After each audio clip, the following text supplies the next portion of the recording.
Porter Life. What's up, family? Porterlyfe Gardens here. This is about 2.5 weeks in. I'm showing how the garden is doing. Got a lot more greenery. Looks good. I did have to transfer the strawberries. I put them in a pot because I don't think they were getting enough nutrients in the soil together. So these are how my seedlings are doing. I did transfer my tomato seedlings. I think there's two right there. And this is my tomato plant, Goliath. Cucumber, going very well up the trellis. Cantaloupe, doing its own thing. Watermelon, I have the black heirloom. I don't really know what to, I'm trying to figure it out. It's not really doing too much, so I'm gonna keep letting it just do its thing and see if it can go from there. In the back spot, that's where I had the strawberries. I took those out and I planted the tangerine watermelons. So that should be good. And then up here, I have my lettuce. I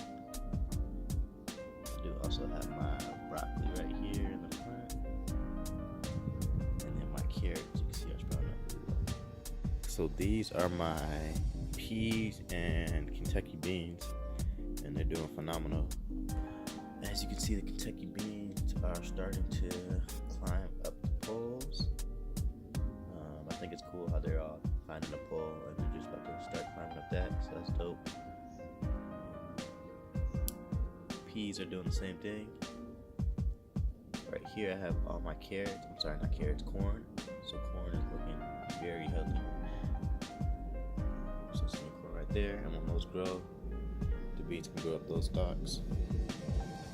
And then right here I have my spinach and kale.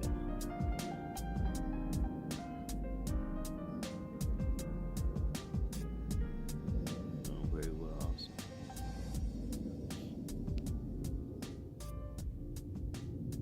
Yes. And then last but not least, I got my pineapples. Pineapples I had to move because they were getting too wet, so I had to move to a different location. So I did turn off my soaker hose system. I've been getting a lot of rain recently, so I just been gonna get natural water, and it seems like it's been doing a lot better with the natural. Things are growing more, it's a lot more flourishing, and they're looking good. So I love natural. I mean, it helps out. It's one of the best. Yeah, everything's looking good. And then over here I did transplant mainly just the tomato plants that I had growing. I moved those out and only kept two in the raised bed. So in each cup I have a tomato seedling that's gonna growing. 1, 2, 3, 4, 5, 6, 7. This is lettuce.